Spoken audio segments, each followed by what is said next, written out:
Today in Minecraft Skyblock, I'm going to be showcasing the most ideal PvE armor set for chainmail, iron, diamond, and of course, netherite, and including every enchant and why you need them for a PvE armor set. Without further ado, let's begin. Currently right now, this is what our set is looking like. We have every socket on the set, as well as every socket on the Dead Hollow Monarch axe. And to preference this really quickly, for the Chain Adventure or Abandoned Ruins, if you get a Dead Hollow Monarch axe, it's actually double legendary sockets, which you can only get from this axe. Or at least is the most common way of going about it, but there is no mythic socket, which is unfortunate for any enchants in that tier. But the main premise of this video is to showcase the best set for PvE specifically. It's not really catered towards any PvP, so if you are looking for any of that, that is not what I'm showcasing at all. So I've put one of my old sets in my showcase in game, and I'm gonna say this right now, it goes from chain, iron, diamond, nether. You can do this for all kinds of types of sets for each adventure, and this hasn't really changed at all, I believe, since March is when I put this set in, so we're gonna go over it. So for the axe, we have the Doom Cleaver, which you can see has a double heroic socket and double legendary socket, which is probably one of the best options you can go for. This 8-socketed axe actually puts every enchant you need onto one axe, so there's only a few that you have to switch between or just choose from. Ideally, I don't really consider System Override a option unless you are with a top team. So if you have a mythic or a heroic socket, you can just put buffed and hitlist hunter on there instead of even caring about System Override. And then Executioner you could replace with either Skull Collector, that's an option, or you can do the complete opposite. It's personal preference, which I forgot to mention. If you have, let's say, a elite socket, any tier higher of an enchant, so let's say a legendary enchant, that can go on that socket tier, and that applies to armor and tools and of course weapons. So that's why you see a elite socket with a basic enchant known as Judgment 5, because that is possible to do. So that's what I was saying about the buffed and hitlist hunter. So ideally these are the enchants you want, but the two that you would just kind of swap between or choose from is Skull Collector and Executioner. Executioner basically just has a chance to one-shot a mob you hit, and it applies to the elites or captains, I guess you could say. And then Skull Collector is obviously really good just because it gives you currency in that specific adventure type. So let's say Abandoned Ruins, you can buy things from the mules that essentially rotate out the items over time. So it's personal preference, and then I wouldn't even just consider System Override unless you're playing with a big team. At that point, if you're playing solo or a small group, just get a mythic socket and a heroic socket, and of course just put on hitless hunter and buffed, since they are very essential enchants. And before we continue going into the set stuff, I just want to mention, I am doing a giveaway on this video. There's instructions on the pinned comment, so make sure to go down below in the comment section and read that, and then consider entering the giveaway. And of course, I'll be updating the pinned comment once the winner is chosen. Another useful thing we're gonna go over before we go back into the armor pieces is going over the enchants menu. The reason we're looking at this is because you can check all the enchant types for PvE, PvP, skills, so your island, and combat, so kind of in the middle of PvP and PvE. So for example, if you have none selected, you will see every enchant that goes on whatever piece it can be applied to. And I might as well preference this right now. If you're going to PvP, use a sword. If you're going to PvE, use a axe. And the reason you use a axe is it has a bigger pool of enchants that are actually catered towards PvE, which makes it significantly better to be using just an axe overall. But now that we are done going over the axe, we're gonna go over a ton of the armor pieces and their enchants. So we'll go back into my showcase and we're gonna go straight onto the diamond helmet, and you can put the enchants on any piece depending on if they're not specific to a specific piece. So it really depends on your preference and how many sockets you have on your gear at the current point in time, and if you want to build your set around any way. I kind of just follow the same format that this set has, and I do it every map. So for the helmet, there are 2 empty sockets, and it's because there's really no other enchants you need on a helmet here for PvE, which is quite surprising. So you just have 2 empty sockets. But let's go over the 4 enchants. We got Last Stand 4, Anti-Sword 4, and Enlightened 3. And I'm just gonna mention this right now. If you see a bolded enchant level, that means it is the max enchant, and if it has a underline and bolded, that means it's a +1, which means it's a harder version of the max enchant to get, I guess. So that is technically the max. attacks, but either way, I thought I'd mention that because it is very important information. And I'm just gonna give a quick rundown of these enchants. Last Stand makes it so some hits get negated a ton of damage that you would have taken. Instead, it just gets thrown out the window and you don't take that damage. Enlighted just basically gives you more health over a period of time if you don't have any of it. And of course, Anti-Sword and Anti-Axe make you take less damage from axe and sword. Oh yeah, and also before we move on to the chest plate, as you can see, there is a sockets protected 1 out of 2, and the reason that is actually there is because of a few different items on the auction house you can buy off of players or get from adventures or questing. If I go ahead and search socket on the auction house and then we go to the category view, you can see there's a tier 3, a tier 2, and a tier 1 stone socket scroll, and these are catered towards, of course, the type of adventure you're running in and the type of gear. So what this does is it protects your sockets from breaking if an enchant breaks when you try to apply it. So basically the level of the socket scroll, so this is a tier 1, it saves you a lot of time but costs more money, of course. I'd say it's definitely worth investing in these if you can, because it saves you a lot of time. Anyways, moving on to the chest plate, as you can see, it is full of tons of different enchants. Let's go through the quick rundown. So Bandit Barrier makes you take less damage from the mobs in adventure. Heavy Tank makes you take less damage from the elites or captains, I guess you could say, that do a ton of damage, and their health bar is like a boss bar on the top of the screen, and it's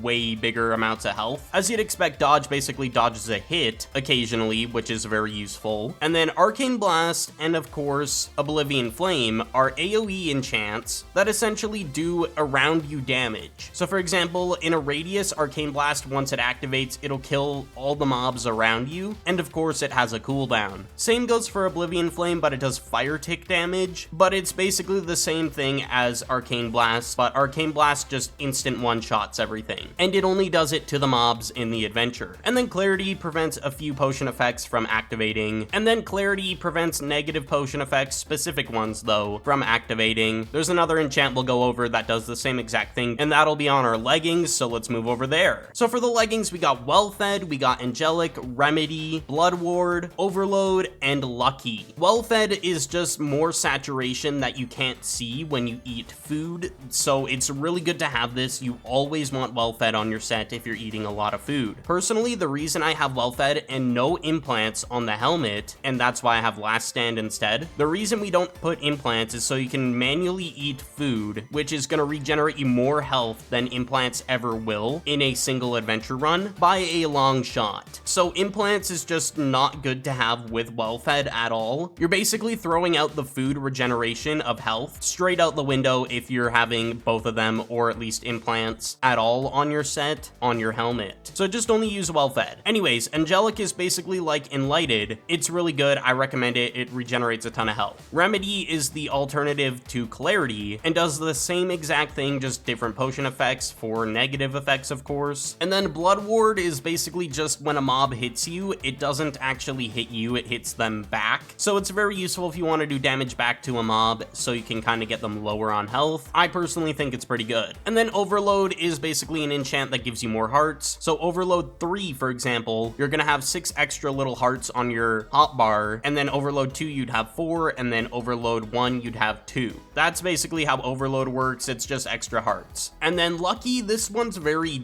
different, I guess you could say. The rundown is basically it procs enchants more often that you have on your armor and your weapons that you're using that are being activated when you're wearing the piece that has Lucky. So basically you just want Lucky on your set at all times because it's gonna activate your set and its enchants way more often, and it does not stack. I completely forgot to mention this for all enchants. They do not stack. You only need one, so don't go ahead and put it on multiple pieces of sets for Lucky. It's not gonna do anything. Every enchant is built this way. That is why you only have one. Anyways, we are done with the leggings. We're gonna move on to the last piece, which is the boots. So the boots, we have Shadow Step, Sanctuary Shield, Chronos, Adrenaline Rush, Deathbringer, and Gears. So now let's go ahead and go over what they do. Shadow Step is like basically a second layer of dodge. So it's like dodge, but for your boots only. You might as well get it, and I believe it's only for mobs specifically. Sanctuary Shield is good for the mobs that shoot arrows and like any projectiles. Either it shoots it back at the mob and hits them, or it just doesn't do anything. I believe it doesn't do anything based off of it being Sanctuary Shield, shield, you're shielding yourself. But either way, that's kind of the whole premise of that enchant. And then Chronos is a hard enchant to get, but if you can get it, pretty much almost any level is good to have of Chronos. And the reason for that is it like reduces the cooldown of enchants that have cooldowns. So going back to the chest plate, Arcane Blast and Oblivion Flame will get reduced cooldowns when having Chronos and when it activates. It is insanely overpowered. You need to have Chronos if you can get it. Adrenaline Rush is kind of like a safety net if you're really close to dying and you would have died, for example. Once it's activated, it's also on a cooldown, and then that safety net's not there for that time period. So it's like a second life in a sense. Deathbringer essentially gives you more damage output towards anyone really, so players and mobs. The more damage output, the better. And then of course, the last enchant, the best enchant of them all that everyone obsesses over, Gears. This comes into a big play in PvE and PvP because it gives you speed. More movement speed, the better for traveling around the world. It is just so good. So each level gives you one level of speed, so speed 1, 2, and 3. And then there is Gears 4 with the +1 gem, but that is very difficult to get. And then I'm just gonna give a quick rundown of the axe one last time because I didn't go over everything on it. So let's do a speed run. Marauder's Edge does more sharpness damage in a sense to mobs. Judgment is an AoE enchant kind of like Arcane Blast, but essentially it strikes lightning on them. Relentless gives you more progression towards chests on your boss bar, I believe. Hitlist Hunter gives a chance to give you double hit list on your tab, which gives you more chests in Adventure. And then Buffed gives you more Adventure upgrades just by killing regular mobs, which is insane. And then System Override has a chance to give you whatever tier of chest you opened. It has a chance to proc on that and give you 1 to 3 System Override chances of getting up to a higher tier, which could lead to mythic chests, which is insanely OP. So those are all the enchants that I have to showcase and that I recommend you use for a PvE set. I know this was kind of more like a tutorial video, but I plan to do this eventually with maybe the island tools and just island stuff. That being said though, I hope this video was helpful. Thank you all so much for watching today's video. I do appreciate all the support, and I will see you all in the next one.